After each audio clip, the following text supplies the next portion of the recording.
We good? All right, we'll go ahead and get going. Thank you all for hanging around for the last session of the day. We understand that we are between you and happy hour, so I do promise to keep it informative. I think everybody knows these initials by now, CMMC, and how important it is to the business. I know that a lot of people at this conference are, in the contracting world, and this stuff is imperative to keep contracts. So we're really excited to share some developments with you today. I'm Jonathan Reynolds from RSM, principal in our Microsoft practice. So a lot of the way I think about it is from the technology side. But I have my great experts with me. Kia Smith is our national leader for federal cyber risk compliance. So she's helping clients on CMMC journey. And Damon Frank, all the way from Orange County, California, a principal in our managed services group. So actually, supporting the infrastructure for clients that have these requirements.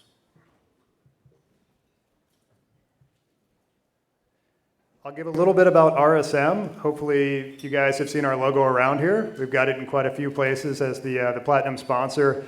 And I'll talk about our relationship with Technomile and why that is. And then the real meat and potatoes of the presentation are Kia and Damon going into those specifics. So again, thank you for having us here today. We're really excited for it. RSM, you think, Big Four, KPMG, PwC, we're number 5 globally. So it's a large organization and we're spread out. We do a lot of different things, which I think is why it's so hard for clients to know who we are and what we're doing. But the important thing to know is that we're really big on government contracting. This community is important to us, and we've made a lot of investments to support government contractors. We're in every major U.S. city. We support the entire globe with our global offices, so we work with government contractors everywhere. Europe, Asia, but also right here in the United States. As I mentioned, we've got over 250 people that only do government contracting. So just think about that. That's across audit, tax, so the more traditional financial services lines. But what we do with technology is becoming increasingly bigger and more complex. We also have folks here from our contracts management group. So they help clients, again, how do I deal with this new FAR clause? Or the DCAA is coming in for an audit, right? How do I prepare for that? So we have folks from all these different areas, and we come together on engagements for our clients. The RSM and Technomile partnership, this is the 3rd year that RSM has been the platinum sponsor of Elevate. I think the conference has only been 3 years, so we're 100% on that. And we really appreciate all the relationships here. Ashish, Shane, the entire group is fantastic. There's several reasons why we go to market together and have been so effective. As I mentioned, RSM is a big firm. It can do a lot of things. So Technomile, focuses on the product. We like to be that services arm, right? So there's project management, there's organizational change management, there's risk management, and of course, all the technology pieces that go along with a CLM implementation.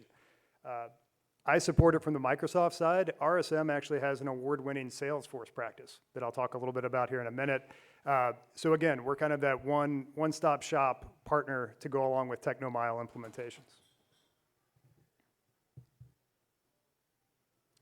The Microsoft practice is one of the largest in North America. We've got close to 2,000 people at RSM that are certified in implementing Microsoft.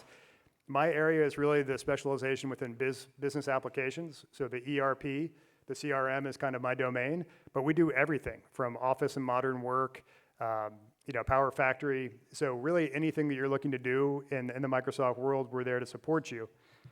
What's really neat is how much, again, focus we've put in government contracting. So we are Microsoft's Defense and Intelligence Partner of the Year. We are an AOSG reseller and also an Azure Expert MSP. Again, as you navigate this journey, you think about the GCC and GCC high clouds, which, we have SKUs to put Technomile in those clouds. RSM is a partner that can, again, handle that whole thing cradle to grave for you.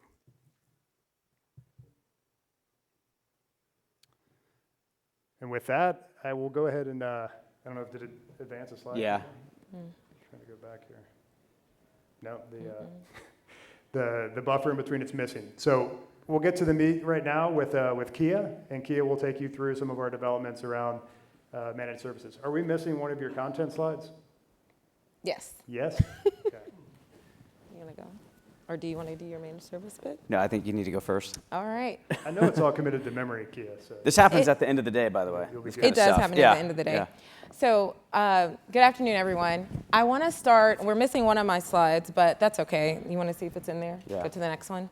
But I do want to talk a little bit about our GovCon managed services capability, and Damon will get into it a little bit more. There you go. There you go. They're all over the place. Yeah. But I want to start for the entire presentation and just make sure we all level set what CMMC is, how we got here, because really the context matters when you start to think about the implementation and how the rules have come down and have been finalized. So for most, I guess, raise a hand if everyone understands and had a chance to read the final rule that published 2 weeks ago, or about 3 weeks ago. It was a little bit of light reading for everybody in here, right? And it had a lot of different implications for a lot of organizations in the defense industrial base. And so typically defense industrial base, when you think about it, are those organizations that partner either directly, indirectly, or somewhere down a supply chain to have products, services, and goods, in this case, to DoD. And it may seem that a lot of CMMC or some of the rules and some of the requirements are rather stringent and came out of nowhere. But kind of with this graphic and what I want to start with is, why did it even come to be? And really it came to be because the Department of Defense and national security and the government realized that we were susceptible to attacks, not necessarily just specifically within our major kind of defense contractors or at our bases directly, but it really was that supply chain, those mom and pop shops, 5, 6, 7 layers down that are helping to support the delivery of something that would support a national security initiative. And that in totality, the department decided that information should be, it's unclassified information, but it needs to be controlled. Hence how you get to CUI, or controlled unclassified information. And if you've been kind of following or at all in the CMMC space or been tracking what's been happening, you know that CUI does not have a great definition, right? You probably could ask everyone in here what they consider to be CUI, and everyone would have a different interpretation of CUI. And if you look at what this timeline has here, you see there's different types of things that the government was realizing that threat actors were able to decipher and use to foster attacks on us, right? Whether it's location information or quantity of parts, or maybe it was the production information or certain manufacturing information. It was bits of little bits of information that seemed in itself innocuous that our threat actors were able to use and reverse engineer to either find out where we were located, what we were doing, kind of what were our next steps. So DoD thought this is really a critical national security scope of information. And so, hence, they came up with CMMC. And so, what is CMMC? Let's try it. Not that. Or that. Or that. Wow. It's that. Okay. All righty, here we go. We're gonna have some fun. Keeping everybody on their toes, right? So, understanding the program. I'm going to spend a little bit of time because this is where we start to lose, lots of folks. So, CUI in and of itself, we've already discovered, does not have a great definition. But when you think about the purpose behind CMMC as a program and how it came to pass, it starts to color why the definition for CUI has to be broad. The DoD and the government intended it for it to be broad and encompassing of many different types of information because we were seeing attacks on many different types of information, right? So the model itself is geared at protecting that controlled, unclassified information. And in its original iteration, it had 5 levels, okay? Got a lot of pushback on that. Lots of comments, lots of reviews, lots of people screaming in the streets. And DoD took those comments into consideration, tried to streamline it, and they ended with the end result, which is now the current published rule of the land. And it's a 3-level maturity model. Level 1 is for those organizations that are handling mainly federal contract information. So this is going to be information, just like it says, contract information, and it's usually generic contract information. It could be something as simple as a PO number. It could be something as simple as just, regular bill of materials. There's, again, no hard and fast rule what's considered to be FCI, but level 1 is for those organizations that are holding that FCI. Once you start getting to level 2 and level 3, this is really the meat of the maturity model itself. It's for protecting that information that is being received, processed, and transmitted that's considered CUI.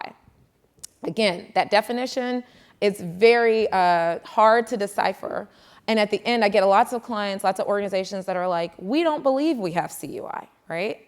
And one of the things you have to realize is it's not necessarily your determination as an organization. It's the organization that's sharing it with you that gets that flow down from the Department of Defense or an agency that determines what you're getting. So quite often when we go in and we're talking with organizations and we start to look at, they're like, I want to align to level 1. I think I just need to be able to demonstrate these 17 practices, right? And we start looking at the type of information they're either producing in delivering those services, or they're transmitting in delivering those services, or even receiving. We have to start to characterize what it is. And there are general categories on the NARA site, N-A-R-A site, where you can look to different general categories of CUI. But again, the final determination has to come from that organization that has flowed down that requirement to you. And we're going to talk about flow downs in a minute. But one thing I want to point out here, as you see, with each level that you go up, it is increasing requirements from a control-based perspective, as well increasing requirements on the level of interaction that an independent certified third-party organization, or C3PAO. Everybody always giggles when I say that, but it's a C3PAO, right? These are going to be those organizations like ourselves, RSM, that have gone through a certification with DoD. We've met the rigorous standards ourselves to adhere to the framework. Those are the ones that starting in December will be able to grant you a certification. And we're going to talk a little bit about that here in a minute. But the main thing to know is that there's 3 levels. Most organizations are landing in that level 2. If you are starting to see flow down requirements from DFARS, Defense Federal Acquisition Regulations, in your contracts, they most likely are pointing you to level 2, unless they specifically tell you you can be level 1, right? So this is where you have to start being a little bit of a super sleuth when you're starting to decode what you're getting, you're looking at your contracts, you're looking at your delivery. It's really incumbent on you to understand, 1, why are these contract clauses flowing down to me? And 2, what do you believe I need to be protecting in accordance with those contract clauses? Let's go to flow down. Right there you go. So I keep talking about flow down. And flow down is really what expanded the CMMC program in and of itself. So when DoD and the government first said, we need to have some sort of program to ensure that there is a baseline of cybersecurity requirements in our ecosystem or in our industrial base, they got to thinking, well, it's not just who we work with directly, really, that serves the biggest threat. It's really kind of 4, maybe tiers down. So how do we flow down, and how do we ensure that everyone that's kind of coming in contact with helping us deliver and produce or provide these services understand and are meeting the requirements to the level that we feel that they should? And that's where you start to get the flow down. And I put this here because oftentimes when I'm engaging with organizations and I ask the question, hey, do you have any CMMC requirements? Or do you work with the Department of Defense? Or do you work with the government in general? They'll say, oh, I don't, but I know one of my customers that I provide X to ultimately deliver something for DoD. And so my very next question is, well, have you actually looked in your contract clause to determine whether you have the explicit clause or whether you might have some of the flow down language into some of your security appendices or other places in your contract that contemplates you aligning to and maintaining certification with CMMC?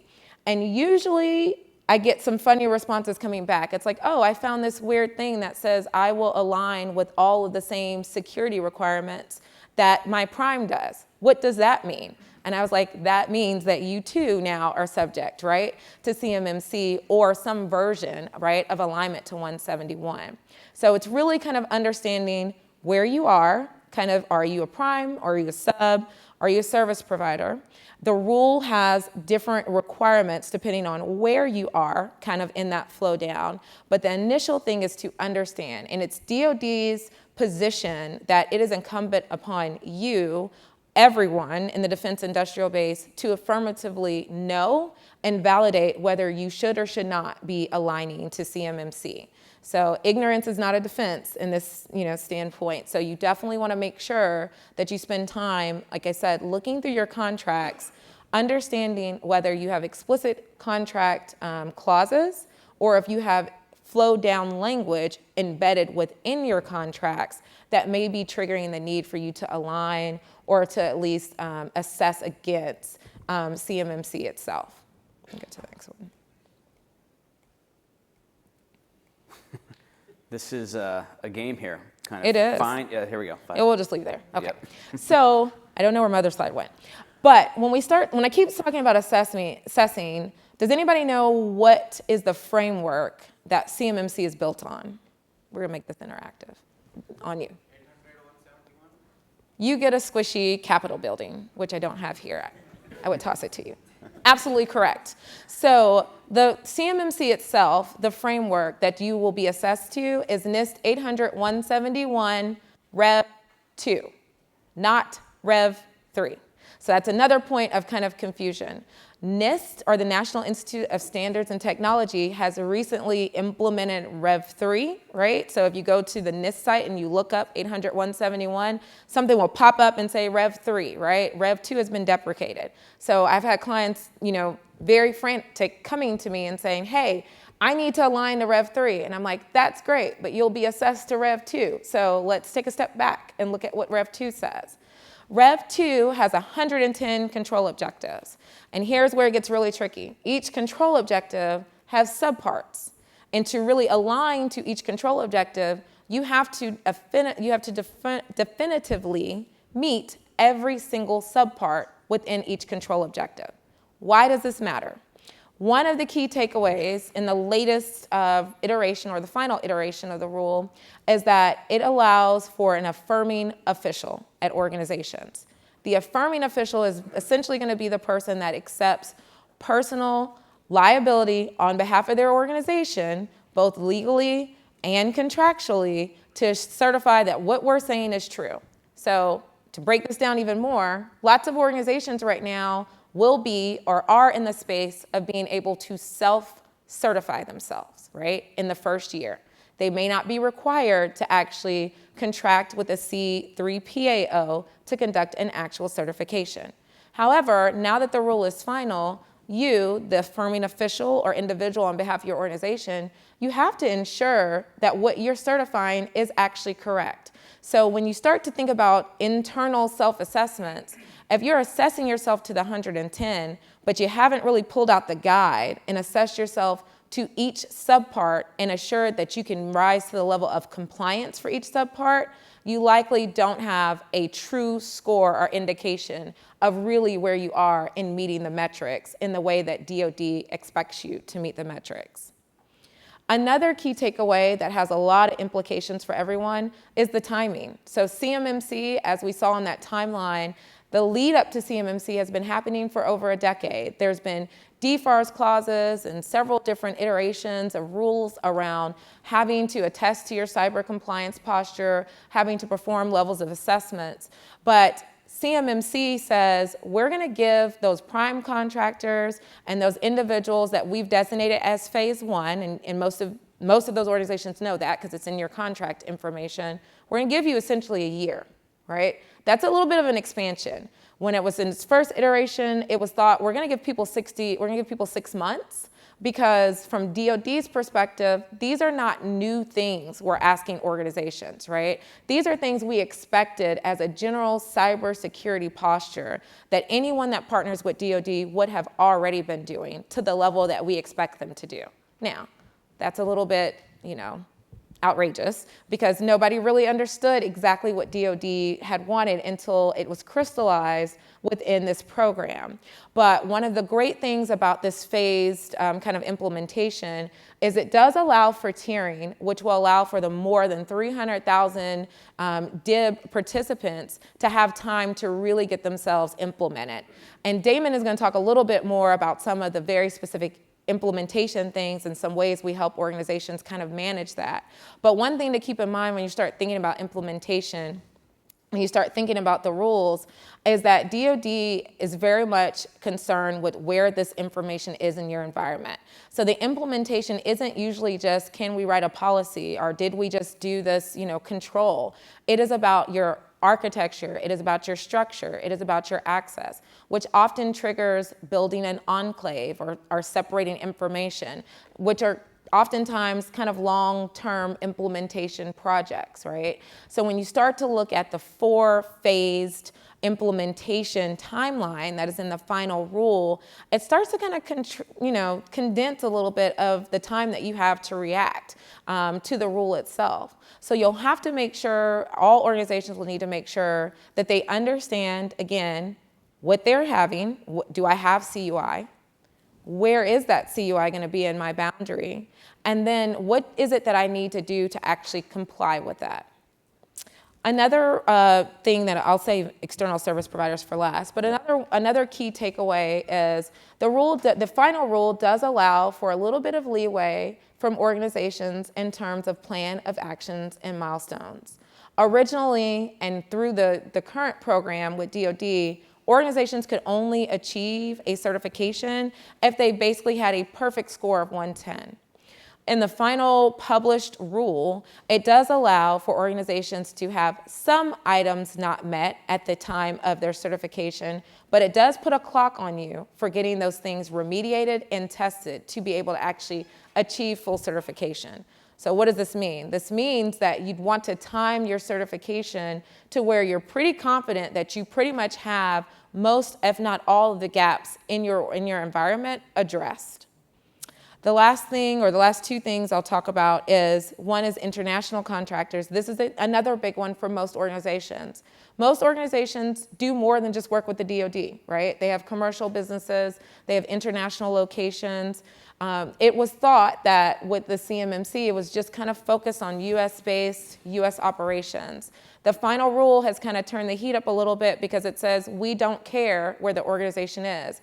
If you have our information or you're sharing our information, all locations, regardless of whether they're US or non-US, have to be assessed, and they have to be assessed at the same level. So again, that has long-lasting business impacts when you're thinking about your strategy to getting to certification. The last one I think was probably causing the most kind of disruption in the ecosystem was the ruling or the thought behind external service providers. The way businesses, all of our businesses operate, we all leverage an external service provider or third parties or vendors in our environment. The language has always said, again, if you think about why CMMC exists, it's always said that we are interested in not only knowing that you are aligning to where we want you to be as an organization, but anyone that you partner with is also aligning to where we want them to be. And the final rule has kind of refined that, and they've kind of brought it in a little bit, and they said it's not everybody in the world, so it's not every single vendor that you deal with or every single third party, but it is going to be those third parties that receive or store or do something with the CUI that we give you. If they are handling our CUI, we expect them to align to the same standard that we're pushing down to you. So again, this is that flow down theme that has really been the cornerstone of why CMMC itself exists. Do you want to go to my... These got all jumbled up. Yeah, Where I do you want don't to know. go? I want to go to the boundary one just for a little bit. My nice drawing that I spent so much time. Yeah. We are, there we go. There we go. So I want to spend a little bit of time of talking about this before I hand it over to Damon, because this is where most organizations struggle. And this is where you start, right? Starting is, where is my CUI? So once you've had those conversations with your contracting officer or those organizations that's putting that very ambiguous but overly generic language into your contracts, right? And you say, what are you giving me that you think needs to be protected in this way, right? And you want to push back when they're like, oh, well, the contract, like everything we give you is CUI, obviously, right? And it's like, come on, no, everything's not CUI. What is the sensitive things? What are the things that I need to put these controls around? I need to understand that. And the reason why you need to understand that is because for everything that you are getting that needs to be protected, it has to be flowed through your environment to meet the certification. As part of the certification, you will have to come up with a system security plan. And within your system security plan, you have to be able to demonstrate that you adequately know where you're storing, where you're processing, and where you're transmitting all of that information. And you also have to validate that all the places that is storing, processing, or transmitting meet the appropriate tooling requirements, right? So it just starts to snowball. You can see the effect here, right? If you are dealing with cloud service products, for example, in your environment, they have to be FedRAMP moderate. And you have to be able to demonstrate that when you go through an audit. And so the first thing you have to start with is, what is my actual CMMC assessment boundary? And it's much bigger than maybe the shared folder that you have, or maybe one CAD that's over here, or an email, or a server, which is usually where most people think, like, oh, okay, I have things on this server, that's my boundary. But really, it's that entry point, it's where it's going when it's stored, everybody that's accessing it, how they're accessing it, which endpoints they're using to access it, and then how it leaves your environment. All of that starts to become your boundary. Once you get to your boundary, that's when you really start to understand the depth of remediation that needs to happen to get you to certification. Is there tooling updates you have to make? Do you need to build an enclave? Do you need somebody to help manage your service? Because maybe it's a lot bigger than what you thought. Is it something that you're going to have to pull everyone in the environment into, or can you segment it appropriately so that maybe only a small part or a piece of your environment is in your CMMC boundary? It's really a lot of different iterations of options. There's no one size fits all in terms of what's the silver bullet to getting you to certification, but absolutely the number one step, and the one that's often most missed, is this: understanding your actual data flow and then having it appropriately and adequately sized to meet certification requirements. Do you want to jump to yours? Yep, I'll jump in. Okay, so perfect. So to this external service providers, or ESPs, I'm going to talk about that. How many of you leverage a third party for managing your IT services provider or any other service providers that are part of that system there? Yeah, good amount? Okay. I'm going to try to find the slide here. Apologies. I feel like I'm game here. Bam, bam.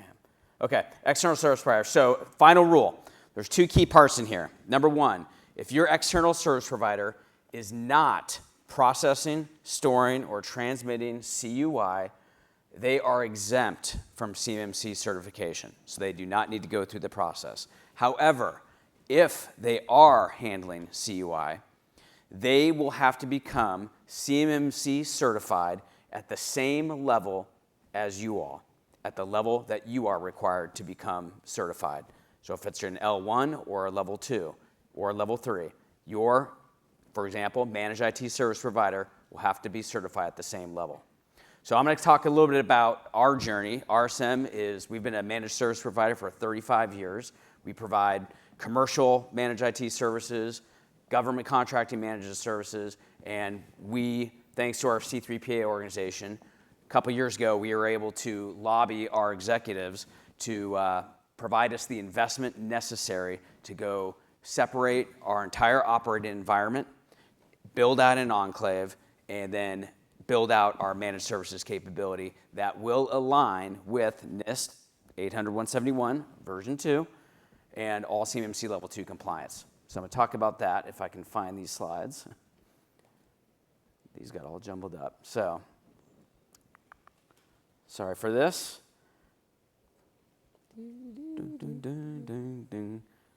Okay, I'll just go here. Perfect. Okay, so what we had to do, so our journey, and this will be similar to your managed service providers, that they will have to go down this journey if they haven't already. If not, you'll want to make sure that they're getting on board. So first off, In order to become compliant RSM, we had to commit to the tool sets that the only tool sets that we can use to manage and monitor our clients' environments have to be FedRAMP, moderate, or high impact level. So our commercial environment, for our commercial customers, we use a different set of tooling. For our government contractors, we can only use a specific set of tools that have been through the FedRAMP authorization process. So it's a big change for managed service providers. Number two, all the processes and procedures. So the goal for us, because we have customers that will require level 2 certification, we also had to become level 2 certified. So we had to go through the process, go through our JSVA, and get that DibCap high assessment. So to date, what we can do is provide managed services both from an MSP and an MSSP. So that's the managed cybersecurity side, all the monitoring, SOC, et cetera, to become level 2 certified. We can only use U.S. citizens that are physically located in the U.S. So that can be a big change for a lot of managed IT service providers that do leverage offshore, have different tooling. One of the big things are backups, data backups, right? We need to make sure that your data that we are backing up with our tooling remains in the United States. That is an absolute requirement. So those are the type of things that when you look at your tooling that is being used, that you have to ask and verify that it is compliant. The next is the service management practices. So has everybody heard of ServiceNow? IT service management platform, one of the largest in the world. Well, there's different versions. So there's a commercial version, and then there's now a government version. So we actually had to go out and do a full implementation of IT ServiceNow for government, which then allows us to serve government contractors with the CMMC requirements. So it's a big deal for MSPs or MSSPs to comply. So if you have MSPs today that you're working with, you will want to make sure, and if you have a level 2 requirement, you will need to make sure that they are level 2, and if they are handling CUI, they're part of the ecosystem. The game is on. We have had customers come to us that said, our MSP, they are out of the game. They do not want to go forward with complying with CMMC, so can you help us? So it's been a great avenue for business, but it's also a lot of change for government contractors who will have to make a change at this precarious time as they move forward. All right, I'll kind of jump through. Okay, you guys have seen the slides like multiple times now. Come on. Okay, there we go. So at RSM, like I said, we have both commercial and government contracting. So you'll see in the box in the red, that is our managed IT services for government contractors. You see it's behind a DMZ. And that DMZ is we have to operate fully out of a Microsoft GCC High secure enclave that we had to build out. And then all of our other services for non-government contractors are served out of our standard environment. So we truly had to separate out those environments. Typical services that your managed services provider will be providing, right? They'll be managing your infrastructure, right? Your network, your data center, your VDI environments, everything that's part of your infrastructure. If they're managing that, all of those tools, all of those processes will need to be CMMC compliant.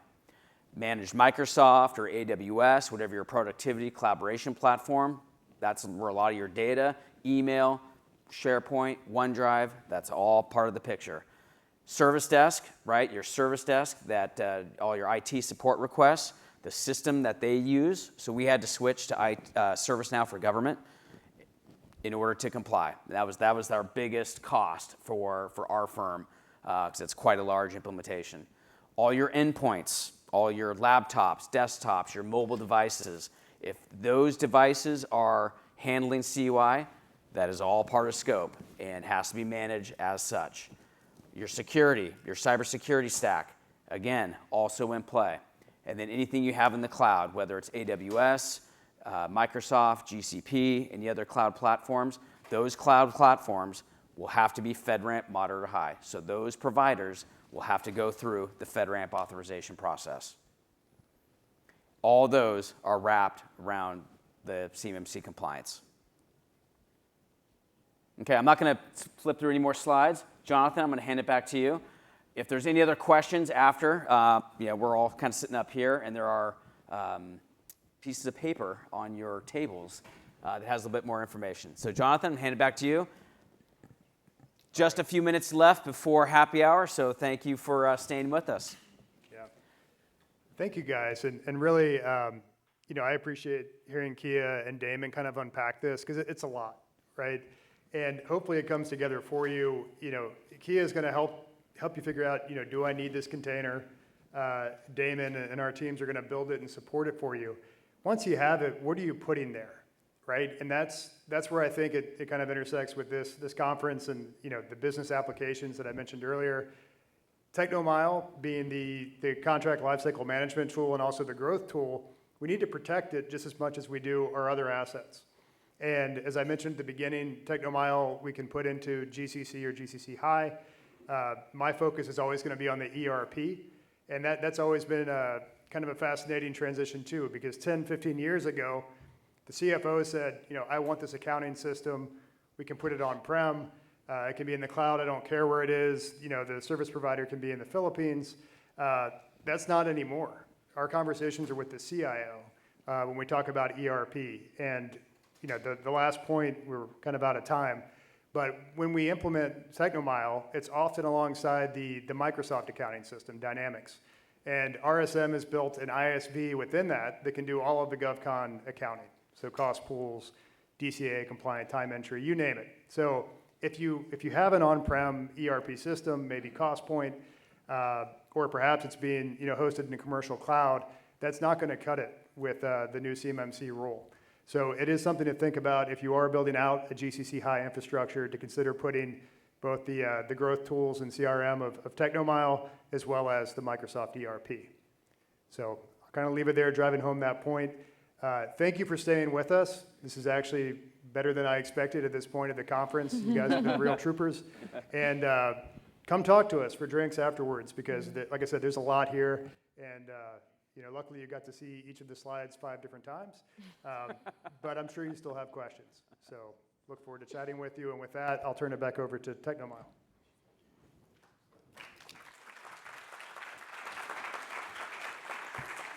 All right. I'm now going to present my next 50 slides for you guys as we go. Just joking. Thank you to the entire RSM team for the excellent update on CMMC 2.0 on how to prepare for it, as well as your 3rd annual partnership with us for the Elevate event. As I mentioned, the RSM team will be available to answer questions as well as the happy hour downstairs with us. We really hope everyone enjoyed their TechnoMile customer conference experience and sessions you have attended today. Can we just give a round of applause for the team that put this together? You did amazing. Thank you. But most importantly, up next, it's time to unwind at our customer appreciation reception to cap off our day together. So we invite you to head down to the conservatory on the 1st floor to enjoy some delicious food and drinks and good conversations. And thank you so much to everyone for attending this year's conference.